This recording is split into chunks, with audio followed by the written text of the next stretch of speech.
89, 90. We met at church. And he was a single dad, this adorable single dad who was busy with children's church and children's story. My girlfriends would always get on me because he didn't wear suits, and he had a Toyota Civic, an old one, and he actually wore Mickey Mouse sweaters. When we went to church together, there was a lot of abuse happening, and this is in the early 90s. This is before the Me Too movement. And I watched Don stand with the women in the church who were vulnerable and courageous enough to stand up. And he was literally the only man to do it. So when we moved to North Minneapolis, it was just a given. You speak up, and you get engaged, and you encourage others to do the same. I'm Sade, and I am from North Minneapolis. I was probably 8 or 9 when I met, when Don decided to move next door. I remember, like, as a young person and like going out and literally like being in the streets and holding signs and picketing and being like, we are not leaving. We are not in a nice neighborhood at all. And I know that, you know, people have opportunities to leave. And Don and Sandra stayed here and they're investing not only in like their home and their community, but you know, in the young people that are coming along. My name is Marcus and I grew up specifically North Minneapolis. I spent a lot of time in foster care growing up. My dad passed away from gun violence, and I was about 12 years old when it happened. The Samuels, specifically Don, took the initiative to kind of have a conversation with me about it. The mentorship kind of began from there. Had I not lived with the Samuels, I think that I genuinely probably would become a product of where it's now and the community in terms of gun violence, gang activities. I'm from North Minneapolis. I met Don over 10 years ago. I saw him on television stuff, but he found violence in North Minneapolis. He had a tent outside, and he actually stayed in this tent overnight for I think more than 30 days, and I was just impressed. But he stepped up, he was a voice, and not just being a voice, he was actionable about it. And then when I joined on the team in 2006 with Mayor Ryback, last time on board with the state capital for law enforcement, the public safety chair. And we came up with Youth Violence Convention with RT and others from corporate America, also nonprofits. And we took youth violence down from averaging the homicide rate averaging about 50 to 60 a year, but we went down to like 9 homicides a year. Our neighbors that we live next to, they are the most important people. And we're gonna act like that. We're gonna act like that. We're gonna get outraged if our kids aren't being educated. We're gonna be totally aggrieved if they're dying disproportionately because of community violence, whether it's at the hand of another community member or the police. Like, we're not gonna stand still. This guy has been bucking the system since the time I met him, okay? When George Floyd was murdered. We had a whole prayer tent for people from all different faith backgrounds and traditions. We established a whole collaborative. It was a collaborative of nonprofits to address the educational issue. Before he was on school board, he was still on city council, he established the Peace Foundation, for crying out loud. Just bust somebody that came in there, $22 washing dishes, rugby man, not just a black man, a black kid, from another country. Nothing almost, and yet what we say. You guys realize that we talk about that American community, he's living American, but he's willing to help others to know that we and have so that's what I'm saying. Proud support concept. I know that I know it's a joke. I know that's perfect. We know that's perfect. But he would be a hell of a person. He didn't give up on his dream. He didn't give up on the African American community. He didn't give up on his country. And still doesn't.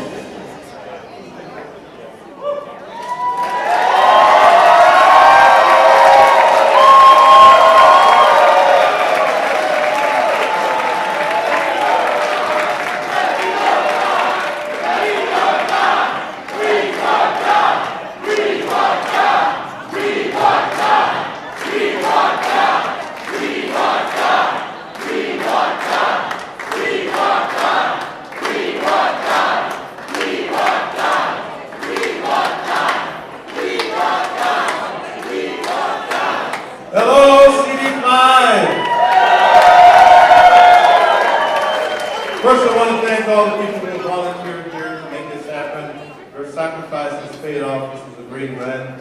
I want to thank my team, and I want to especially give a shout out to my wife, Sandra Samuels. We're like that. Last night she even had her nails painted to the color of our team, and this morning when she flashed her hair and checked her nails, I had to ask, "Baby, how you feeling?" Good as hell. So we work together like that. I'm also an immigrant. I came to America in 1970, studied design at Pratt Institute in New York, and then I spent 30 years designing toys and leading design teams across the country for major manufacturers. I made a pledge in college that I would always live in a challenged community, and I've done that. That's why we moved into North Minneapolis and provided leadership for our community to the point where my neighbors asked me to run for office.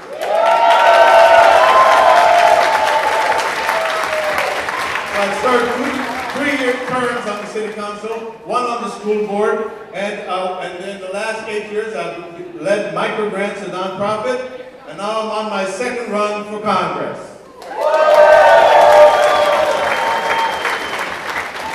I'm running because these are divisive times.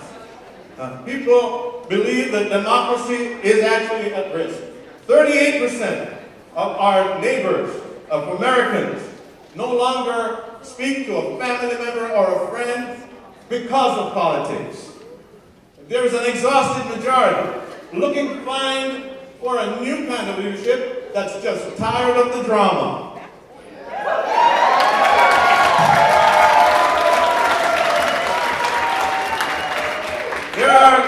There's a class of leadership today who champion an issue or champion a segment of the population and alienate the rest.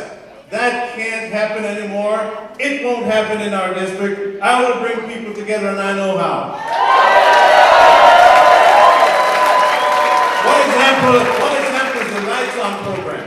After Philando Castile was killed, I created a program, raised every dollar for it, that put the vouchers in police cars.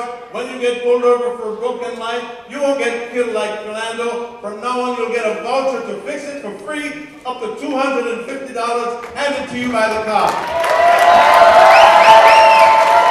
And that program is now in 25 states and close to 200 cities across the United States. I'm also running because I believe we can change America. I am an advocate or fan of the Civil Rights Movement. Because of the Civil Rights Movement, every job I walked into, I was the first person at that level in that company, in the history of that company. And that movement was started by people at the lowest rung of the social ladder, black folks in the South who couldn't even look in a white person's eye when they walked across each other at the sidewalk, on the sidewalk. They had a dream for what America could be, and with their allies, they led this country into what has become today to make it possible for me and for all new immigrants to walk in full citizenship. So I'm not angry. I'm just firmly committed that we can create a new era of advantage, a new rung on the ladder, in a peaceful and respectful way. As Martin Luther King, he didn't call his white opponents redneck crackers. He called them his misled white brothers.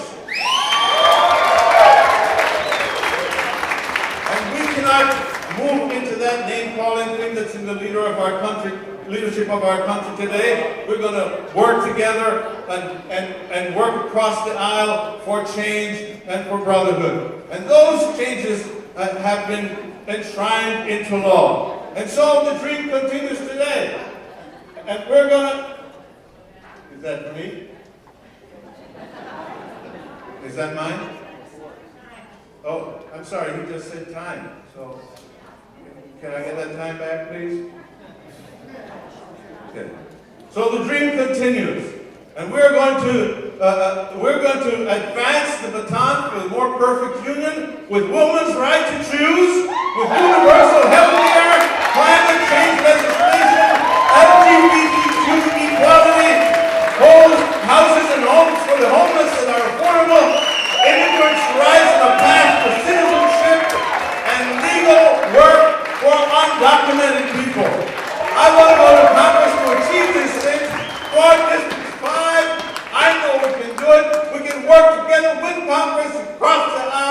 to bring into reality a new era of advanced progress to make America a more perfect union. So I want you today to sit in your seats and do not move. We are going to block this today, and we will.